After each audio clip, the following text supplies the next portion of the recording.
investigative tool whereby we usually try to investigate how the status of an entity, the status of an organization, how an organization is.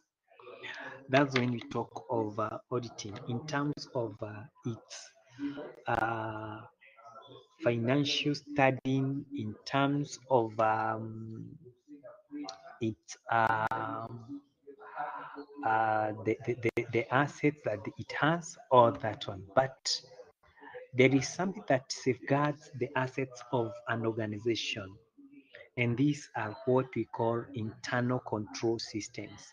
So when we talk of internal control systems, we are talking of policies that have been executed in order to ensure that the assets of an organization are safeguarded from fraud and error, and also they help the organization to do its activities with its activities well. So that's when you talk of the internal control systems, and we are saying that these are policies and procedures adopted by the management in achieving objectives as far as practicable, or to ensure that the organization is running well. So the objectives of an internal control systems are as follows. One, to ensure that there is orderly and efficient conduct of a business. They ensure that there is orderly and efficient conduct of a business. Number two, they help in adherence policies. They help to in adherence of the management policies in every organization. There is policies that are set up by an organization. So with internal control system, they ensure that these management policies are adhered to. Number three is safeguarding the company's assets. We say that because this is an entity, it is likely the one of the dangers that an entity gets is that its assets can be misused by people, uh, either fraudulently or yes, mostly through fraudulent ways. And therefore, when you have proper internal controls, they safeguard the assets from such malpractices. The other one is that to ensure that there is completeness and accuracy when it comes to accounting records. Accounting is not complete without the records or accounting records.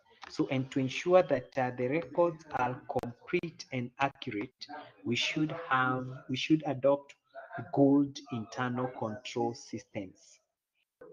The other thing is the other reason as to why we have the internal control is to ensure that there is timely preparation of reliable financial information. Yes, one of the ways that an organization ensures that the records or information is prepared in good time is by having what we are referring to as proper internal control systems. So that is it when you talk of that. And I want us now to go directly and get the components of accounting and internal control system. This thing that we are referring to as internal control system, how is it composed? What is it composed of? Internal accounting and internal control system is composed of three components, or it has three components. Number one is risk assessment. Number two is what we refer to as the control environment. And number three is what we refer to as the control procedures. So we can start with the first one, and we start with the risk assessment. When we talk of risk, audit risk, it means that at times the auditor may give inappropriate audit opinion, and when that particular opinion has been used, the they are showing a true and fair view. Well, in reality, there is misstatement that will compose what we refer to as audit risk. And therefore, before we look at before we look so let's before we look at this risk assessment, let's look at these audit risk first. And when we talk of an audit risk, we are talking of a possession. Remember, we talked of one of the risks that an auditor has is what we call negligence. And we say that an auditor will be taken to have acted negligently if at any given point he has acted in contravention of his or her expectation. Like, for example, we say that an auditor must give an independent opinion of the true and fair view of accounting records or financial statements of an organization. And if an auditor does not do that, and someone uses the information uh, to given by the auditor, and they believing that they are true, in reality they are not true, it means that the auditor can be taken to court, to any court of law, for contravention, for negligence and contravention of the law. Therefore, that's what we call the audit risk. And when we talk of the audit risk, it is usually composed of three items. Number one is what we call the inherent risk. Number two is what we refer to as the control risk. And number three is what we refer to as the detection risk.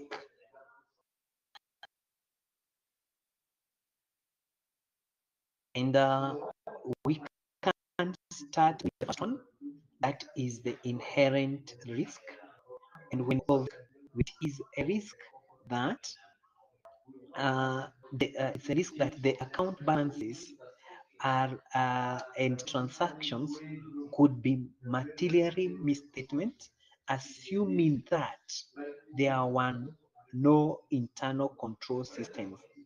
Then the inherent risk could increase as a result of adverse attitude of the managers on the internal control system. That is, if they view internal control systems as an important. So when you talk of inherent risk, it's a risk that occurs in that may occur in an organization whereby the internal control system has not been invested in, or the organization have not been has not invested in the internal control system. So therefore, we'll have what we call inherent risk. Where there is no internal control system, we have the inherent risk. Number B, we have what we refer to as control risk. Control risk, and we say that this is where material misstatement could occur in an account balance or a class of transactions which will not be prevented or detected in a timely manner by the entity's accounting and internal control system. So when we talk of the control risk, these are risks that are out of the control of the organization, or it is out of the control of the organization at large. That's when we talk of the control risk. There are risks that they are likely not to be discovered. They are likely not to be prevented and detected in a timely manner. That's when we talk of control risk. Number C, we have what you call the detection risk.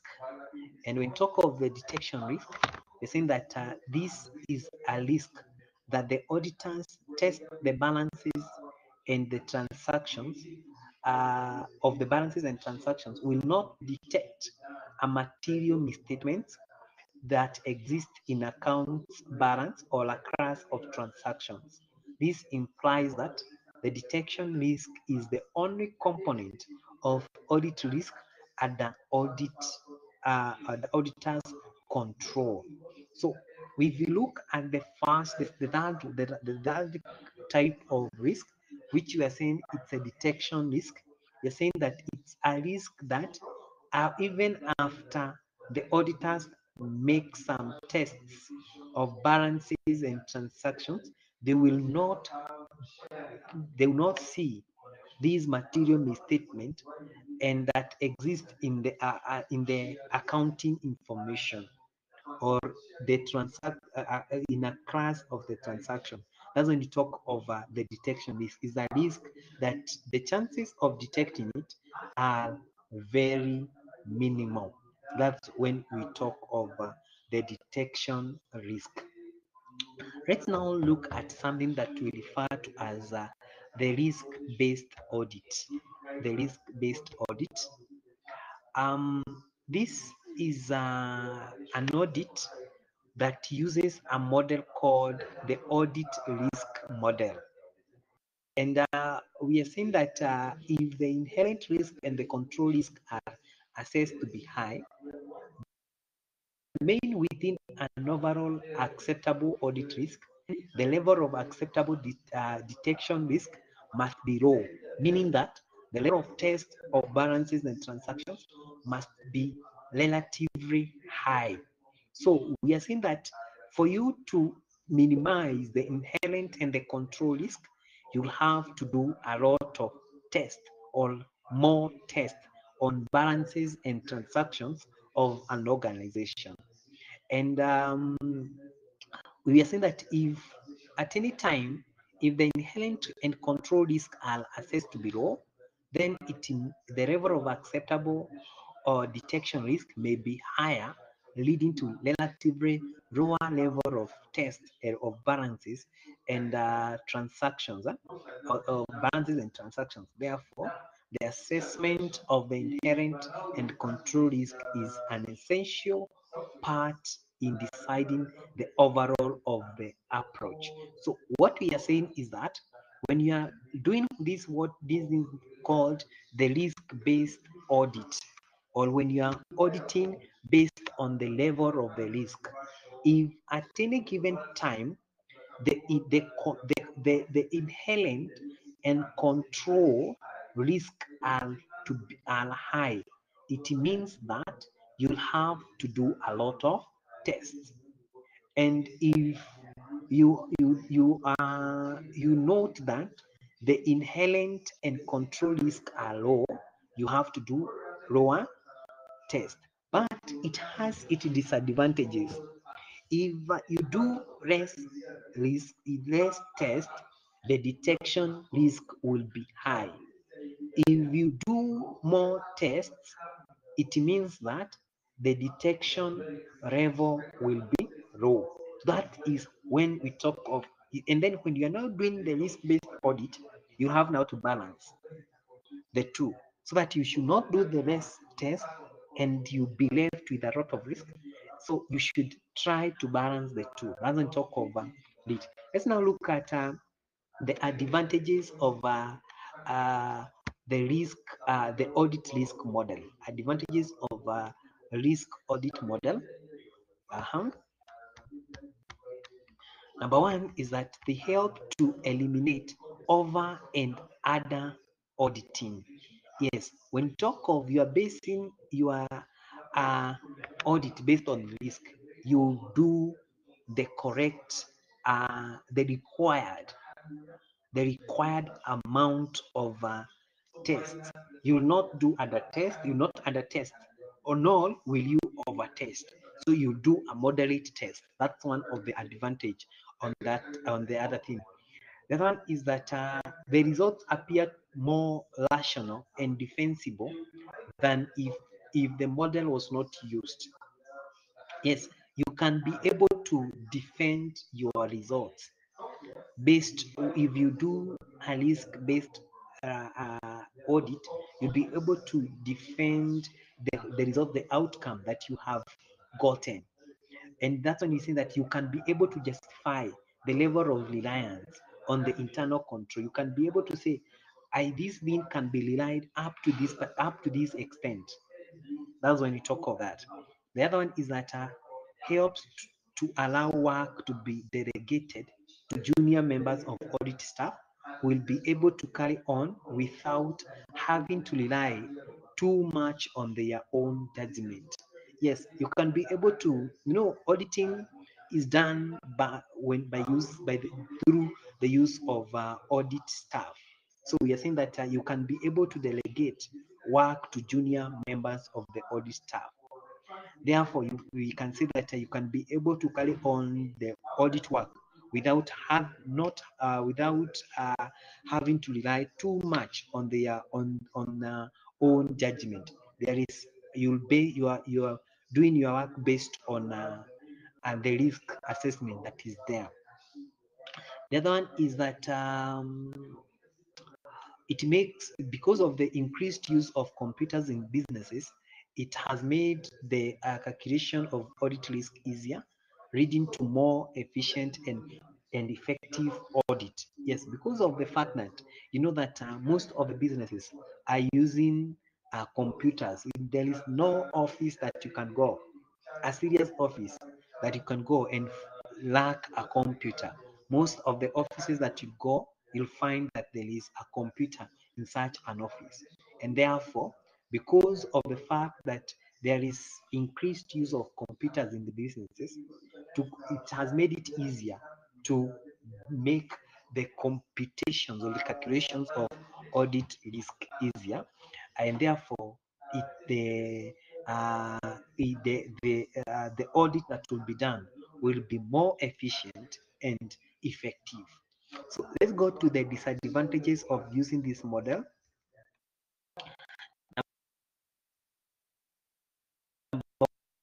One, it's that the model may give an impression of accuracy, which is in reality. Yes, what we are saying is that at times, if you use this risk-based model, it may make you think that the outcome is very accurate, which in practice it is not the reality, which is not the case. It may not the case that the thing is accurate. So meaning that it will give you a wrong impression, or a wrong impression. So as when talk of that.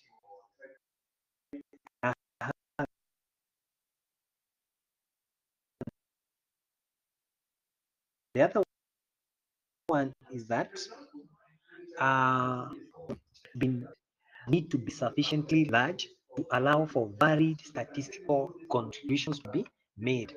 Yes, so we are saying that for this model to be used, you must be doing larger audits. It is not okay for smaller audits. So for this model to be useful, you have to do your testing on larger audits. Doesn't talk of that. The other one is that the model has a danger of adapting to overly mechanistic approach that the auditor may lose his feel for the audit assessment. Yes, sometimes we are saying that this model, because you are basing on the risk that are there, you can use the machines. You can over rely on the machine. You can make use of machines more oftenly, and therefore you forget that the auditor's opinion matters, or the auditor feel on this audit matters a lot. And therefore we say that it may lead to an auditor feel not being felt in the auditor. Doesn't talk in the audit. Sorry, doesn't talk of that. The other one is that a long assessment of inherent and control risk will lead to over or under auditing. Very true. We say that with this particular model, we will be relying on two types of risk. That is the inherent risk and the control risk.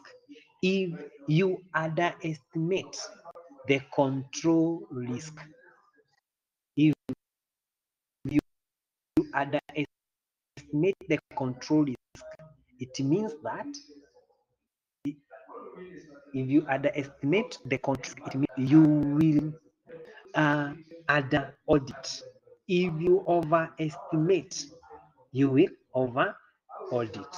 So that's when you say that if you do not do a proper assessment of both the control and inherent risk, you are likely to either over or under audit. Let's now look at the control environment. You remember we say that for internal control system, it has three components, and we are now done with the first one. That is the risk assessment. And number two, we said it's the control environment.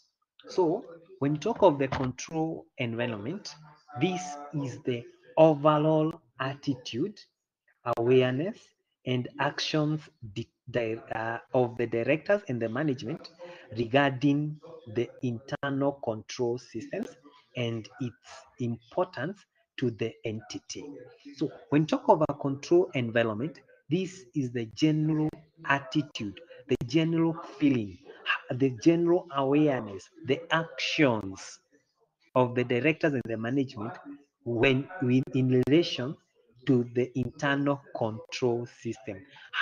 Which importance, what level of importance do the directors and the management give to the internal control system? Do they appreciate, do they take it as an important thing? So that's when you talk of the control environment. Let's now look at and we say that if the management regard the internal control system, there will be a better control environment. If they disregard it, the control environment will also be low.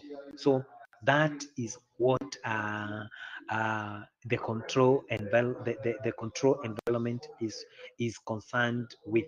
So I want us now to look at factors influencing the control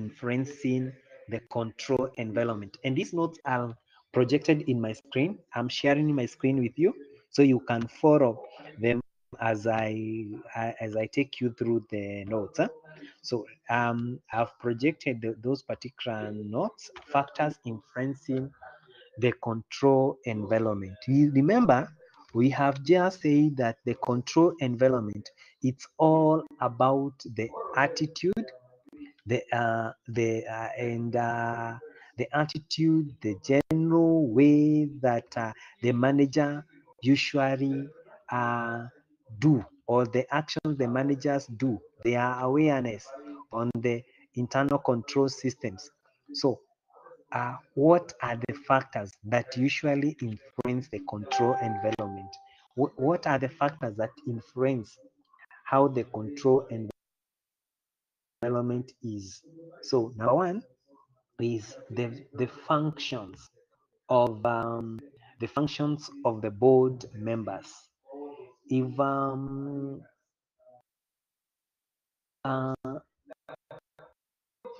if the board directors have a significant control in the internal control system of an organization, it means that the internal control may be either strong or weak based on the extent of independence that they will give to the auditors.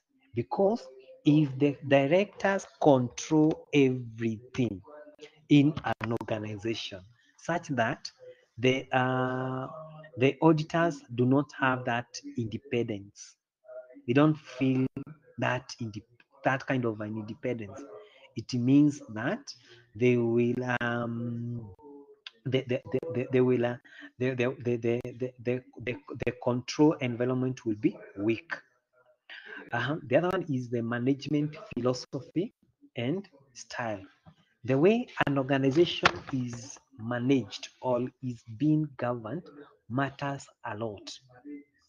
So we are saying that if the style and the ease with which the managers could override controls matters a lot. If, for example, the management likes taking risk, or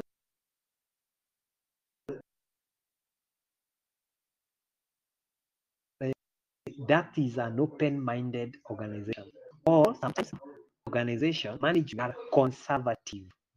If the management likes taking risk, you are expected to have a very zealous control environment. For an organization whereby the management style is a conservative, they are likely to have an environment that a control environment that reduces risk, because these takers will take risk and they will know even how to hide the uh, uh, the risk, or maybe the losses that they have covered. But if it's conservative, the losses will be low, and even they also may lead, because they have not been able to make more profit. They are likely to falsify financial statements. So both side or both approach has its merits and demerits. If they are risk takers, they are likely to incur a lot of losses, and they, because of that, they may hide the losses. And if they are conservatives, they are likely to have low profits, and therefore they will because of the low profits, they are likely to falsify the financial statements. They are likely to falsify, to give false statements. So that's when we talk of that. The other one is that the implementation of organizational structure and methods of assigning authority and responsibility. How are responsibility and authority assigned? How well the employees understand their responsibility? Do we have a situation whereby you give responsibility to employees but they don't know their limits?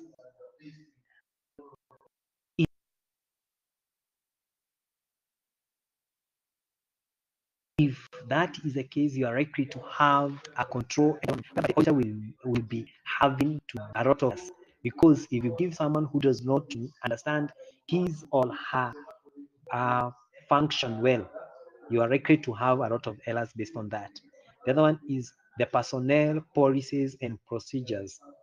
And this is, when talk of the personnel policies and procedures, we are talking of how the people are employed, how are they recruited, how are they assessed based on their performance in their jobs. Because if the performance is poor, it means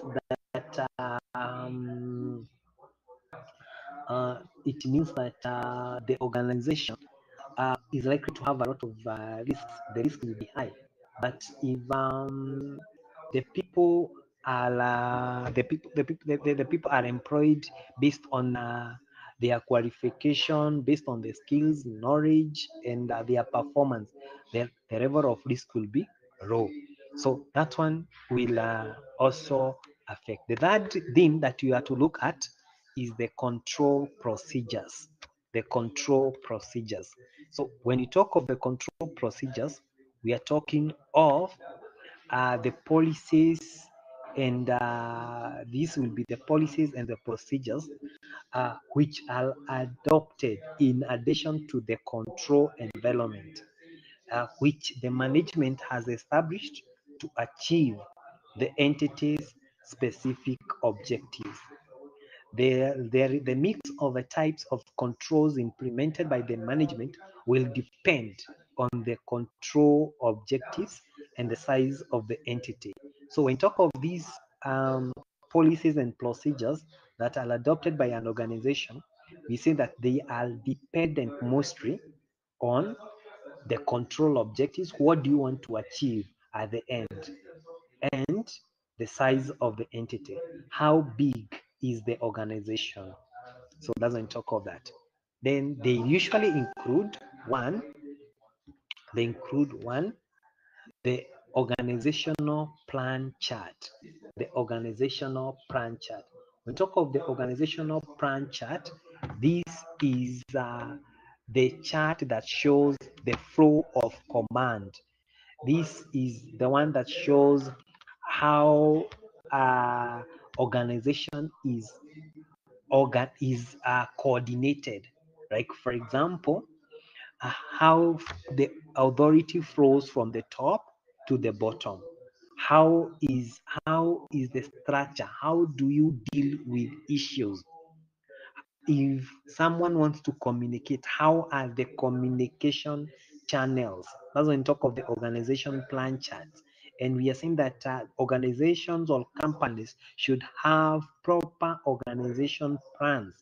And these plans should show clearly the various departments within a company, their functions, and the persons charged with various responsibilities. So what we are saying is that in an organization chart, a good organization plan chart should be in a way that if I go to the organization, I'll know who is on the top and who is supposed to do what. Doesn't talk of the organization plan chart. It helps to clearly indicate the responsibility of each and every person. Number two, it is the segregation of duty. When talk of the segregation of duties, we are talking of the separation of duties. Like for example, there in an organization whereby we have people like let's say in a school setup, there is a person who is supposed to maybe to admit you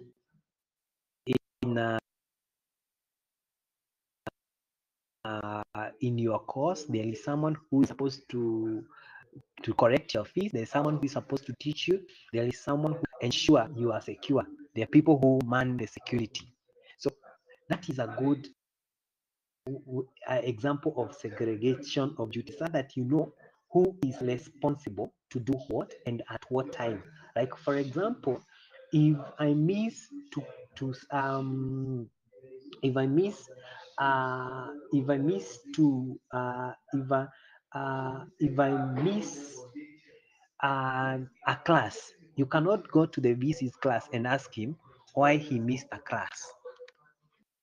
You'll ask, even if you go there, you'll ask why Mr. Kinodia has missed a class, because you clearly know it is not the VC who is supposed to come and teach you of the auditing. It is Mr. Kinuthia who is supposed to teach you the auditing. So that doesn't talk of the segregation of duty. At the gate, you don't expect Mr. Kinuthia to come and search you or see check whether you have paid the school fees or not, because his duties is to teach. He's supposed to be in class, so he cannot be asked when a student is allowed to come to school having not paid school fees. So that's when talk of the segregation of duties, and this makes people to be responsible and to do their jobs well and prudently. That's when talk of it, and we're saying that to avoid error and to minimize the risk of errors, there must be individuals who will be initiating the transaction. Not that, with the reason as to why we have the segregation of duties, we are preventing a scenario whereby one person is supposed to take you through the whole process. Imagine in a school whereby you'll be taught by one teacher or one lecturer.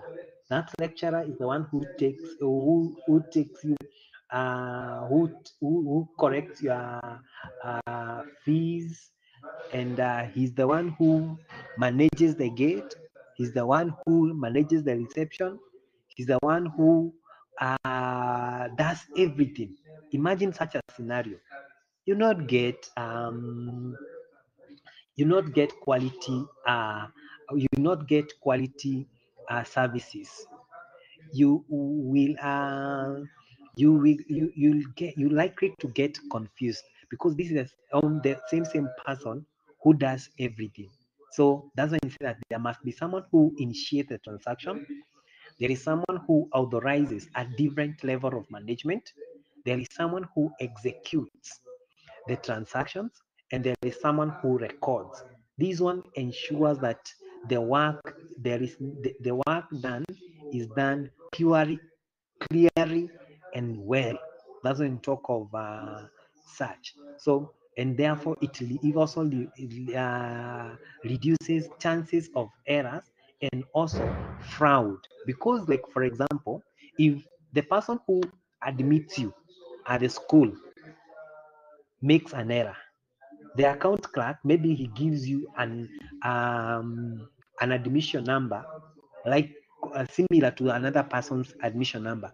When the accountant is maybe correcting your fees, will note and say, oh, you have an admission number similar to Kinudia's. So therefore, the chances of errors are minimized. Huh? Yes. The other control measures, it's a physical controls. Physical controls. When talk of physical control, these are for the security purposes. Like, for example, you usually find that in organizations they have what we call physical controls for their assets. Like, for example, we have perimeter walls to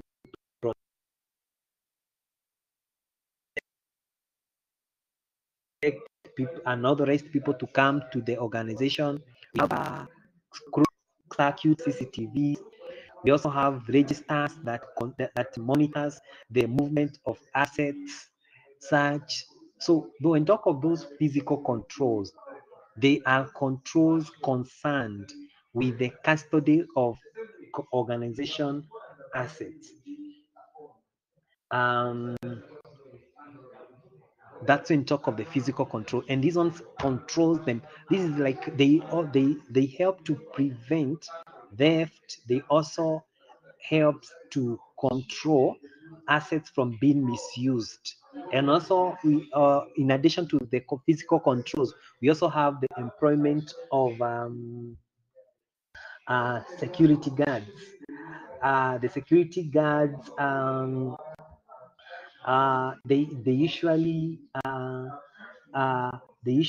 help in ensuring that no one, the person, no one who is unauthorized will access the company's assets.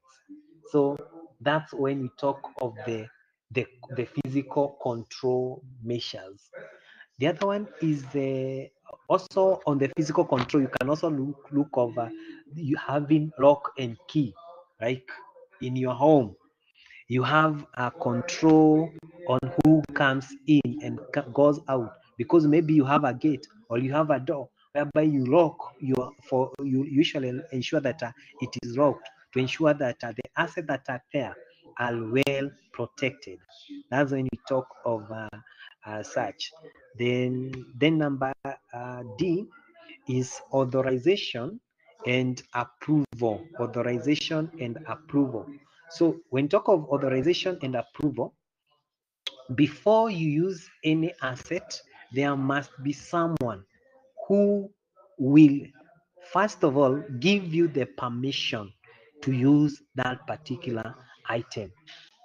And at the same time, there is someone who approves. Like, for example, I tell you, come to my class today.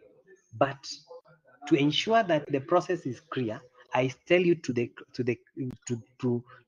this. Before you come to my class, pass through the HOD's office so that he can allow you to come to my class. I have given you the authority to come to class. The HOD approves that coming to the class. Doesn't talk of the authorization and approval.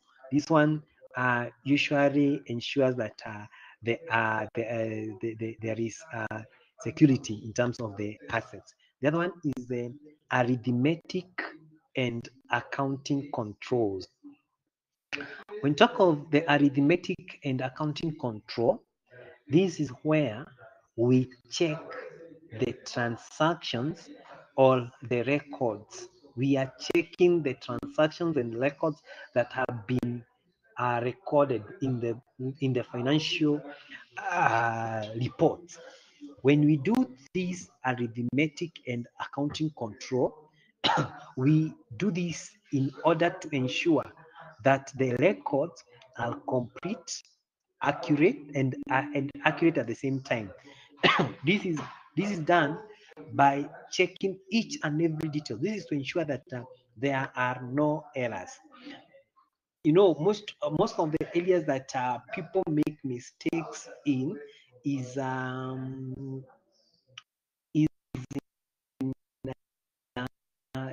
areas mostly to do with records. Like, for example, if I want to defraud company with all the information or the reports that are there. Like, for example, if a company has 20 buses, I can take one bus and I record they have 19 buses. That's in talk of the arithmetic and accounting control. And this to ensure that they ensure that to ensure that the information is complete and accurate, the following features must be there. One is the use of pre-numbered document in the processing of the transactions. Like, for example, have you ever asked yourself, why is your receipt number, the receipt that you get numbered? You've ever gone to a shop or you've ever paid school fees, and when you pay the school fees, you receive a receipt, and that receipt has a serial number. That is to ensure that they will control, you get track of the transactions. The other one is issuing of document in a sequence. Yes, there is a certain procedure that is usually followed when issuing documents. Like, for example, if I issue you with a receipt, the number should follow each other. There is a following in terms of the documents that are used. There is a certain sequence. If I issue you receipt number one, the next one should be number two. That's when talk of the issuing of documents in a sequence.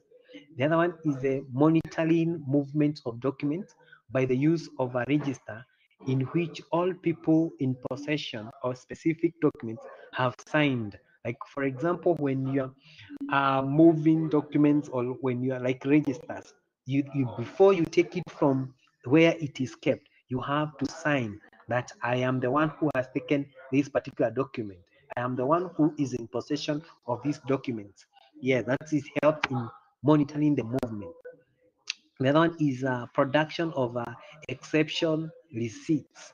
Like, for example, where maybe someone was issued with an LPO to supply something, and in the process, he has not fulfilled the requirements of a supplier. The supplier will issue an exception report.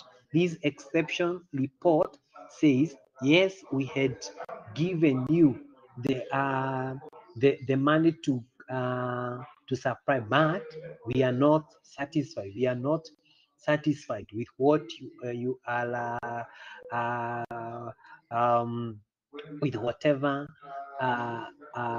you had agreed. So that's when we talk of the exception result. The other one is reconciliation of different accounts. When talk of reconciliation of different accounts, this is like, for example, if like for example, there is cash in bank, there is cash in the bank and cash in hand, and you know the bank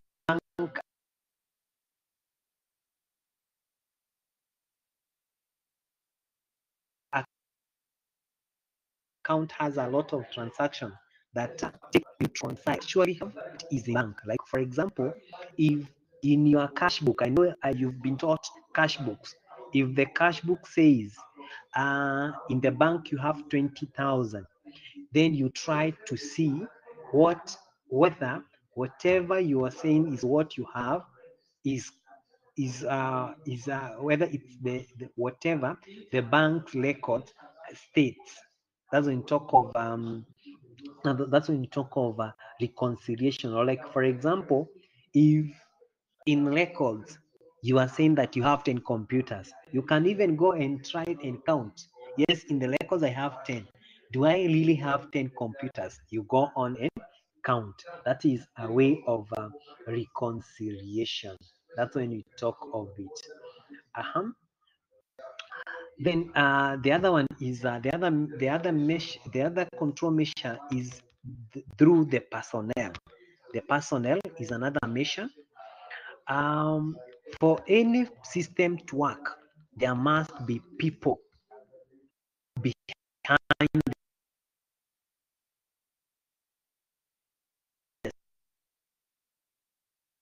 the system. Like for example, for a school teachers, there are who usually ensure that the system runs properly. So the competence and integrity of those people operating it is of very great importance.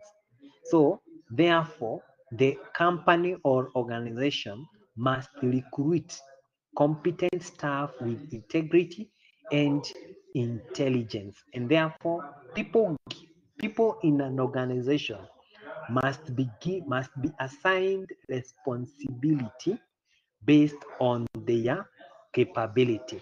Yes, what we are saying is that, you know, if for example you want to hire a teacher, you must hire a person who is qualified to teach for that particular subject. Like for example, you cannot hire me to go and teach hospitality. I'm not qualified in that particular case. And for hospitality department to work well, they need a person behind the department. That's what we are saying that. So that's when we talk of the personnel. The personnel is a factor to consider. So proper functioning of any system will need that particular person. The other one is the supervision. Supervision, and we are saying that transactions and their recordings should be subjected to supervision by competent and responsible officials. Supervision is necessary because it gives the chance of correcting errors, and also because lower level employees generally tend to be indisciplined, it is not closely supervised. So when talk of the supervision, we are saying that it is meant to ensure, one, errors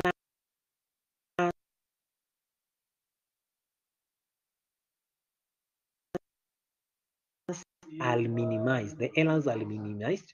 Two, the errors, and also to ensure that the discipline of the employees is good. Because sometimes if you leave people unsupervised and controlled, they may tend to misbehave, and as a result, they may lead to an organization making errors or failing. The other one is the management controls. When we talk of the management controls, we are saying that these are controls exercised by the management in addition to to the daily routines of the systems. Yes, this is very true for any organization that has succeeded, or for any organization that you can say it is successful, the buck lies with the management. Because if the management have wrong policies, the organization will die. If the management come up with proper policies, the organization will succeed.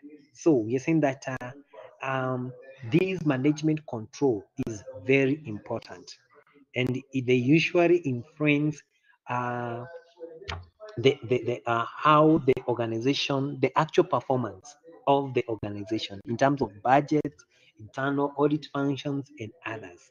So that's when we talk of the management controls. The other one is the rotation of duties. Rotation of duties.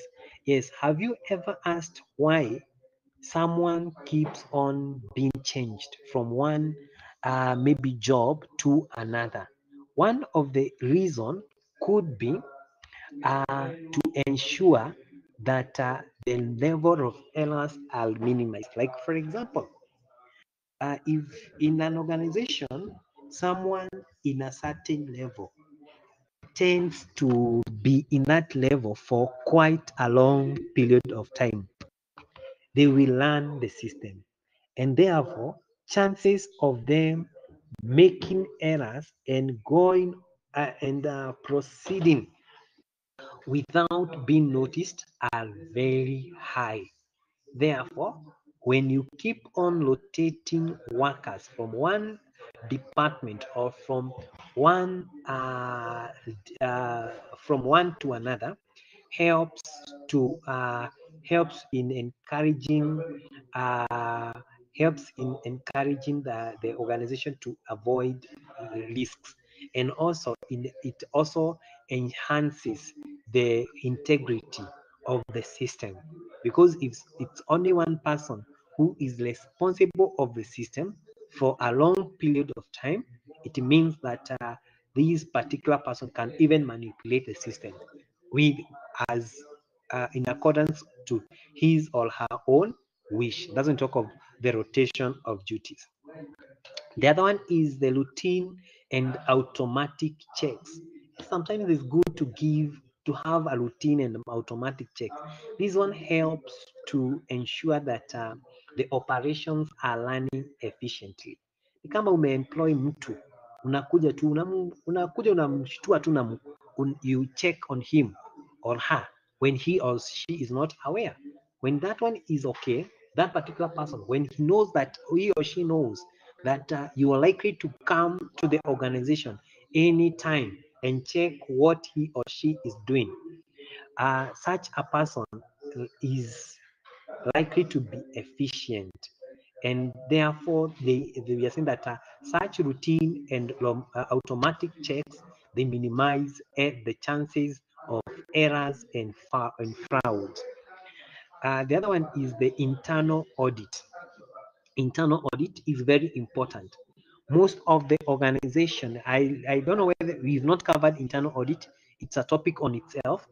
This is audit done by internal staff, and it is done by the internal staff with the name of checking how the organization is done, and it ensures that the organization operates effectively.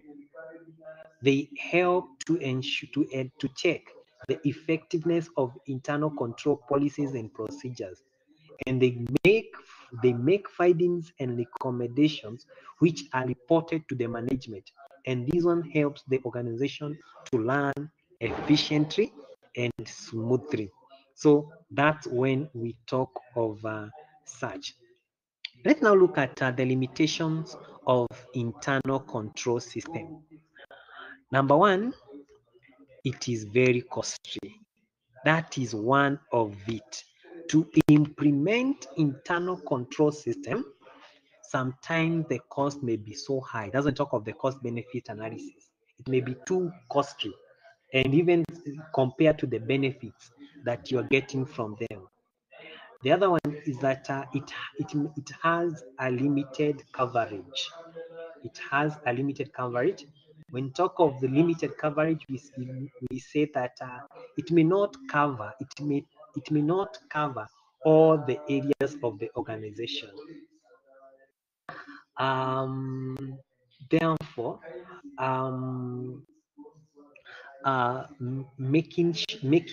creating chances or leaving rooms for fraud and error because of that limited coverage. Number C is that there is a chance there is a chance of human error. We have said that the system is governed by people. No system can run without people behind them. And there is a saying that goes, man is to error, or man error is to man. Therefore, there is high chances that the human beings can,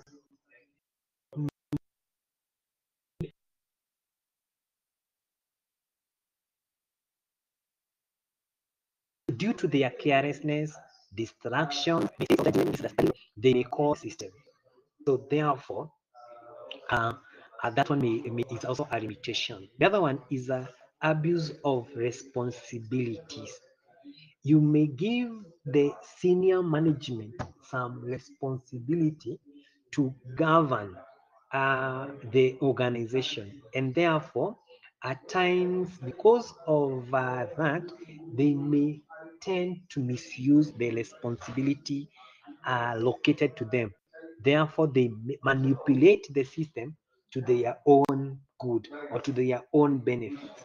Therefore they will create a negative perception to the internal control systems to the lower employees because the system is manipulated to the benefits of the management. That's when you talk of that one. The other one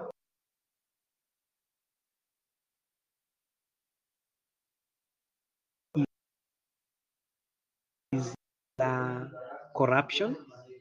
Corruption not only to come but wound at large. We say that sometimes members of the management committee, which governs the auditing process, could circumvent controls in collusion with persons within or without the companies for their own goods. Like, for example, where an internal control requires someone to have a quotation, they can leak some prices in the quotation. Therefore, since that particular person quotes the prices, he or she will get the tender. The other one is that there is the possibility that the procedures may become inadequate. Sometimes the internal control procedures may be inadequate, may not be adequate. They may not be adequate for the organization. Therefore, they may not cover all the internal control systems of an organization. So that's when we talk of such. So that marks the end of the internal control systems of an organization. And unless there is someone with a question, so that marks the end of internal control system. Anybody with a question?